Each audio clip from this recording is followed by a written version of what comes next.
Assalamualaikum warahmatullahi wabarakatuh.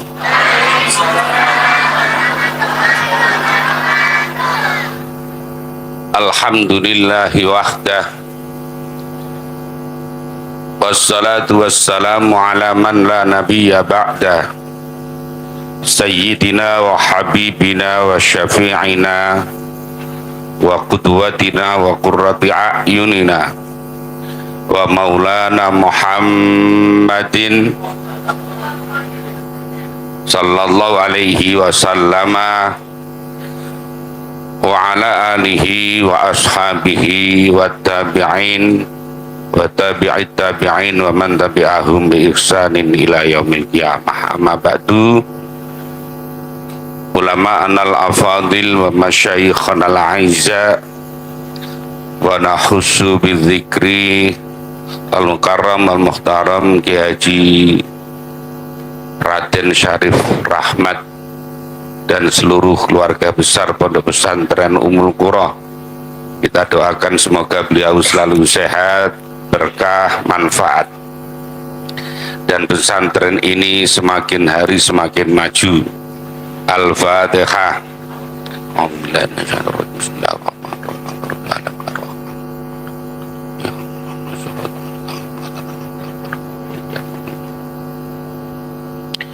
Para kiai yang hadir, yang mohon maaf tidak saya sebutkan satu persatu karena ini peserta lomba pidato yang terakhir.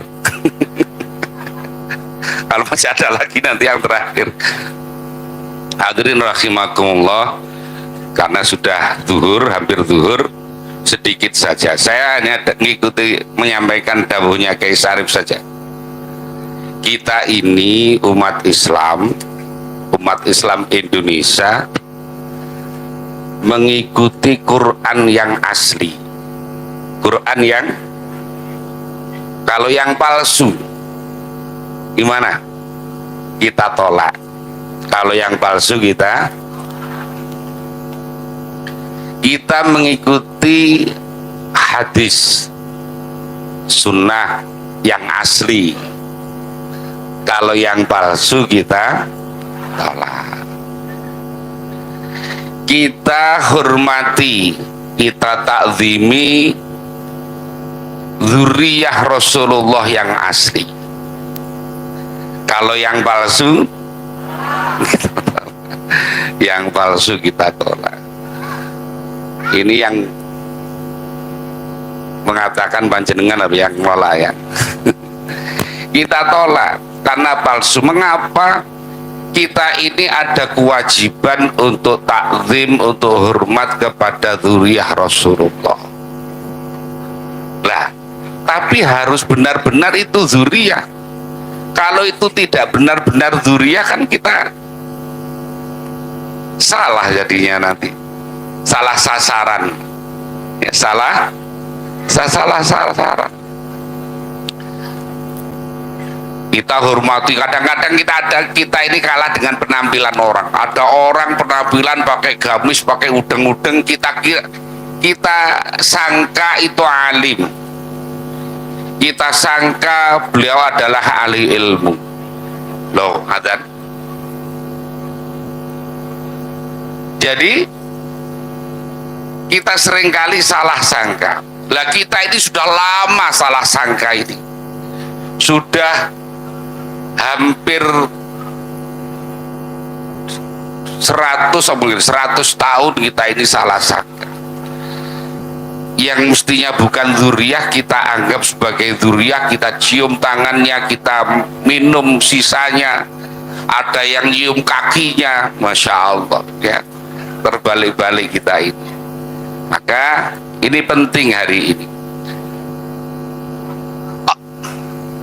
Ada adzan gimana ya? Kita break dulu sebentar ya.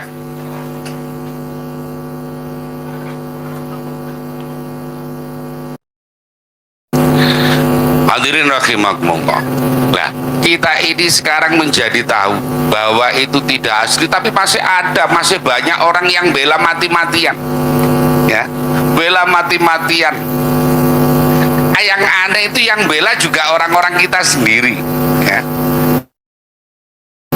Yang bela juga orang-orang kita sendiri. Maka ini sikap yang aneh. Orang itu punya nasab baik itu bagus, punya nasab baik itu bagus, tetapi nasab itu tidak bisa kita jadikan bangga-banggaan. Ada sebuah pernyataan Arab itu begini, khairun nasi dzu syarafin qadimin. Sebaik-baik orang itu yang dzu syarafin qadimin, punya kemuliaan yang lalu. Tapi aqama li nafsihi syarafan jadida. Tugasnya adalah bagaimana membangun kemuliaan yang baru. Ini saya sering ceritakan, ini contohnya Gus Dur. Ibu-ibu masih ingat ya Gus Dur ya, Haji Abdurrahman Wahid. Gus Dur itu putranya Kiai Wahid Hasyim. Kiai Wahid Hasyim putranya Kiai Hasyim Asy'ari. Kiai Hasyim Asy'ari putranya Kiai Asy'ari. Ini jalurnya ke atas itu kiai-kiai luar biasa. Tapi tidak cukup. Gus Dur walaupun punya keturunan baik itu tidak membanggakan keturunannya, tapi aqama li nafsihi syarafan jadida. Bagaimana membangun kemuliaan sendiri. Makanya Gus Dur kalau bapaknya jadi menteri agama, Gus Dur jadi presiden. Luar biasa. Maka itu tugas orang yang, justru kita ini kalau punya nasab yang baik itu agak riguh, agak repot kalau sampai tidak bisa menyamai abahnya, tidak sampai menyamai, kalau sekarang bilangnya njitnya tidak bisa menyamai kakeknya. Sekarang itu orang bangga-banggakan njitnya, bangga-banggakan keturunannya. Lah kamu itu siapa? Itu yang banyak.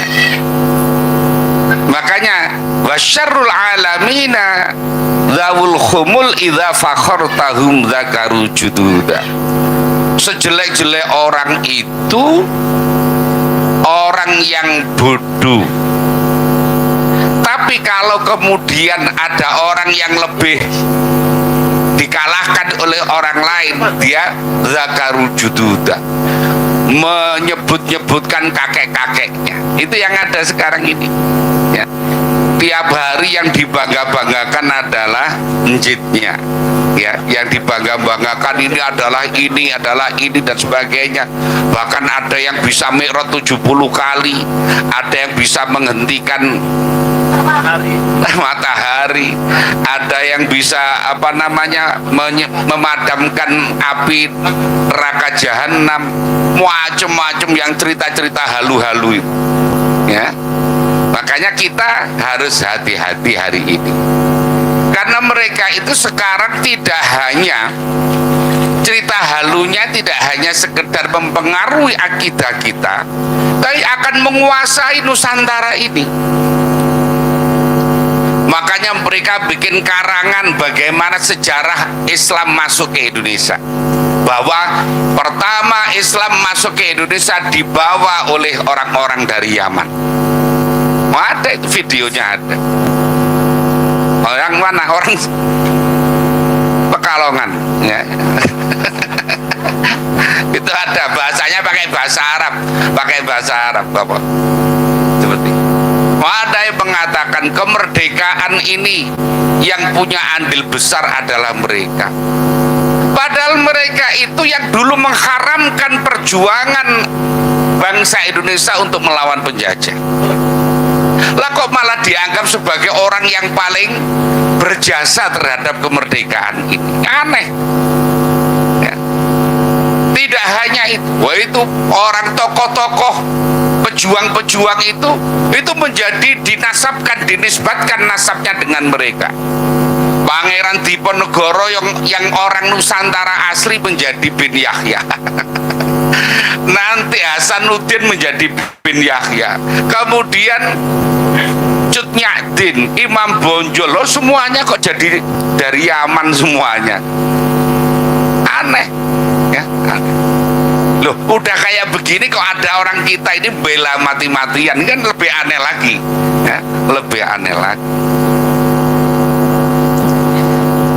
Kalau toh ada, kita tidak benci kepada orang ya, tidak boleh benci kepada orang. Ada yang alim, ada, kita hormati karena alimnya, bukan karena nasab. Harus dibedakan antara nasab dengan ilmunya. Tidak apa-apa panjenengan ngaji kitab An-Nasa'ikhud Diniyah, boleh. Ngaji kitab Risalatul Muawanah, boleh. Ngaji kitab At-Takriratus Sadidah, boleh.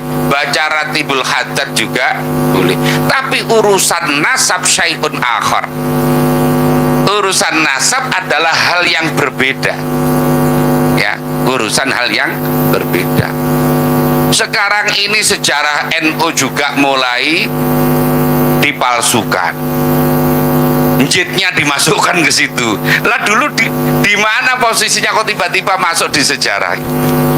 Kemudian sejarah Jatman, belum lagi Ibu, itu ada ribuan makam yang dipalsukan.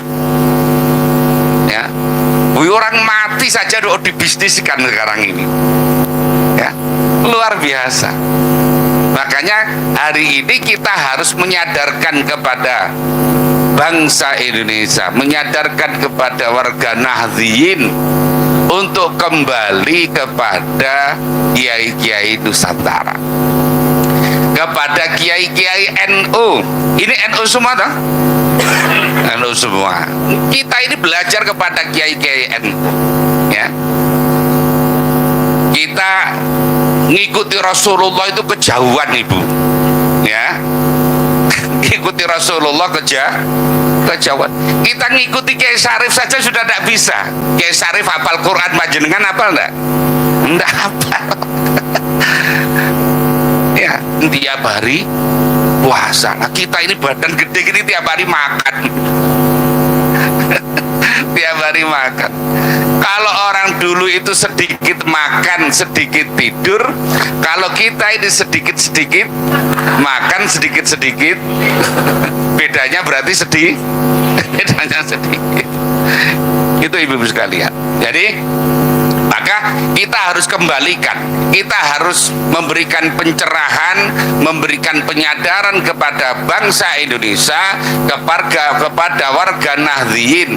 Mari kita kembali kepada ngikuti ulama-ulama Nusantara, ulama-ulama Nahdlatul Ulama.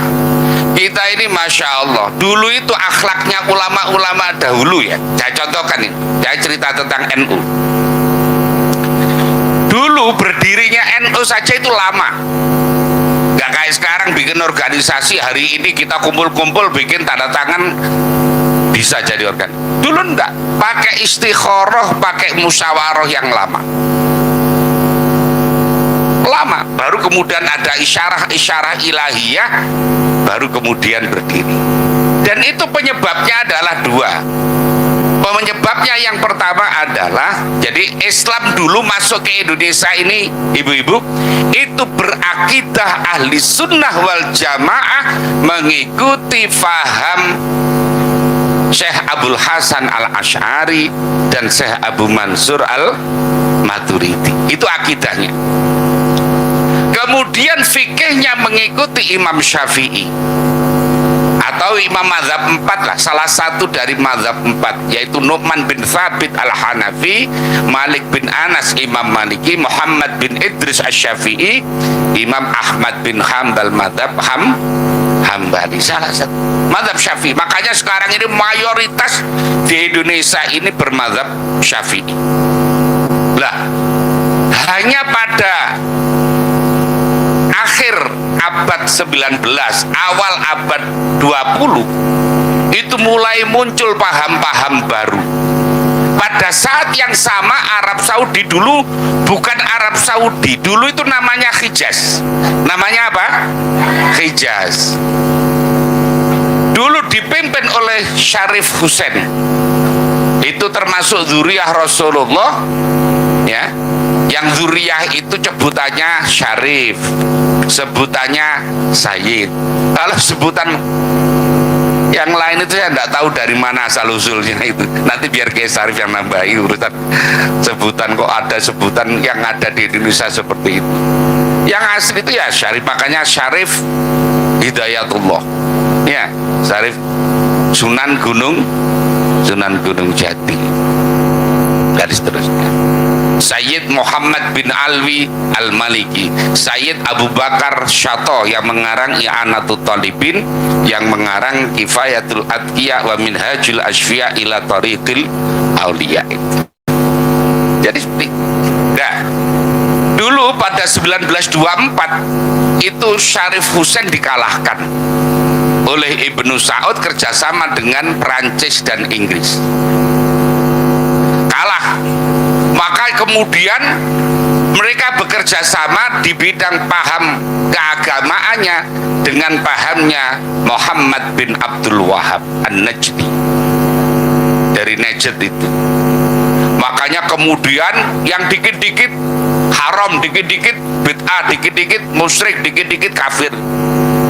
Makanya kemudian al-amakinu tarihiyah, tempat-tempat bersejarah itu dibongkari semua. Bahkan kata al-hujrah asy-syarifah, makam Rasulullah itu hampir dibongkar juga. Untungnya kemudian ulama-ulama Nusantara ini prihatin, dengar prihatin. Kemudian para kiai-kiai itu ngumpul di Surabaya, bikin namanya Komite Hijaz. Apa? Komite Hijaz.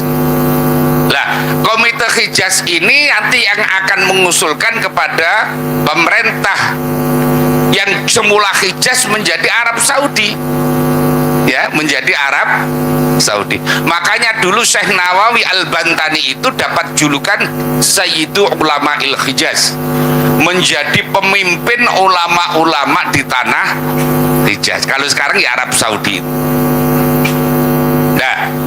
Nah, karena Komite Hijaz ini harus ada yang membentengi, maka harus ada yang mengutus, maka berdirilah Nahdlatul Ulama. Itu yang pertama. Jadi yang berjasa, yang berjasa makam Rasulullah tidak dibongkar itu adalah orang-orang Indonesia, orang-orang Nusantara. Lah, orang yang katanya paling berjasa sedunia dari Yaman itu, apa jasanya terhadap itu? Tidak ada. Justru orang dari Indonesia. Laulah ulama dari Indonesia, dari Nusantara, kira-kira makam Rasulullah itu akan dibongkar. Masya Allah. Jadi berjasa besar Indonesia ini, ulama-ulama Nusantara. Lah kok sekarang malah disuruh cium kakinya mau, suruh minum sisa-sisa makanannya mau, aneh sekarang ini, ya. Nah, berikutnya. Jadi yang kedua adalah motivasi berdirinya Nahdlatul Ulama itu karena memperjuangkan kemerdekaan Indonesia.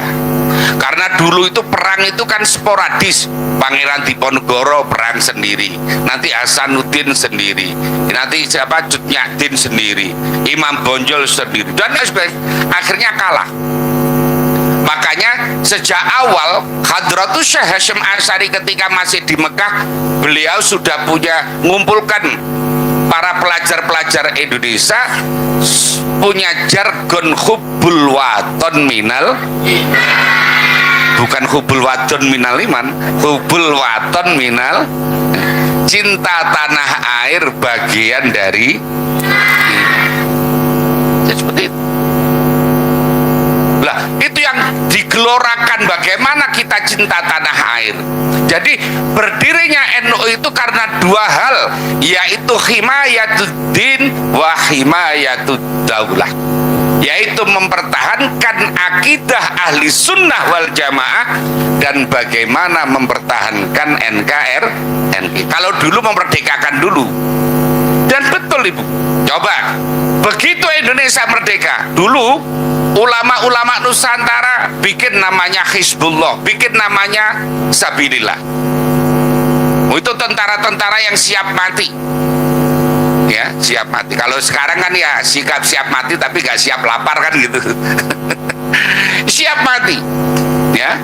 Kemudian ikut di dalam BPU PKI, Badan Persiapan Usaha Kemerdekaan Indonesia, itu Kiai Wahid Hasyim masuk di situ. Dokurit Suzum Bitu Sakai. Ketika PPKI, Panitia Persiapan Kemerdekaan Indonesia, Kiai Wahid Hasyim juga masuk di situ. Ya, itu Dokurit Suzum Binkai masuk. Jadi NU itu ikut melahirkan negara ini, ikut melahirkan kemerdekaan Republik Indonesia ini. Makanya kalau hari ini NU punya jargon NKRI harga mati karena yang seorang ibu, okay? Seorang ibu itu walaupun anaknya hitam keriting kemudian jelek lah, itu akan bela mati-matian terhadap anaknya, iya kan? Iya Pak ya? Iya, mengapa? Karena yang melahirkan. Jadi kalau hari ini NU itu mempertahankan NKRI karena yang melahirkan. Kalau yang pingin rusak, mau bikin khilafah, mau bikin macam-macam itu negara syariah dan sebagainya, karena mereka tidak ikut melahirkan. Makanya penting mau rusak gak masalah, ya, mau rusak gak masalah. Lah ini bedanya. Lah ketika Indonesia baru merdeka 17 Agustus, kemudian sekutu masuk, September sekutu masuk. Presiden Soekarno bingung, mengapa? Karena tentaranya belum kuat, polisinya belum kuat, belum punya persenjataan. Nah itu tentara sama polisi belum digaji ketika itu, belum kuat. Makanya kemudian Jenderal Sudirman usul kepada Pak Soekarno, Presiden Soekarno, untuk minta fatwa kepada ulama yang paling terkenal ketika itu, yang paling alim ketika itu, yaitu Hadratus Syekh Hasyim. Itu sejarahnya. Bukan minta pada Habib siapa yang katanya bisa terbang nggak bisa balik itu. Bukan. Justru minta fatwanya kepada Hadratus Syekh Hasyim Asy'ari. Hadratus Syekh Hasyim Asy'ari ketika disowani kemudian manggil ulama-ulama untuk musyawarah dan istikharah. Maka muncul namanya resolusi jihad yang sekarang ditandai dengan Hari Santri Nasional. Loh, yang berjasa itu bukan Habib itu bukan. Seandainya waktu itu tidak ada fatwa tentang bahwa membela NKRI ini adalah fardu ain dalam radius 90 km, yang ini membakar ada arek-arek Surabaya untuk melawan sekutu. Jangan dikira sekutu kecil Ibu ya. Sekutu yang kutu di sini itu kecil. Jadi akhirnya peperangan menang. Dan coba Ibu bayangkan, Bapak bayangkan, peperangan itu biasanya yang mati itu kan kopral duluan, ya kan, jenderal itu matinya belakangan, bahkan kalau bisa lari setelah itu kan gitu. Ini jenderalnya mati duluan, Jenderal Malabi itu mati duluan. Peperangan yang jenderalnya mati duluan itu di 10 November Surabaya. Loh, itu karena ada fatwa dari Hadratus Syekh Hasyim. Loh, fatwa dari Yaman itu mana? Yang sekarang katanya paling berjasa, yang katanya paling, maka santri-santri saya itu saya haramkan nyanyi apa? Ya tarim. Termasuk yang apa namanya, yang macam-macam itu lah, bi rasulillahi wal badawi. Udah boleh saya sudah. Enggak boleh, santri enggak boleh.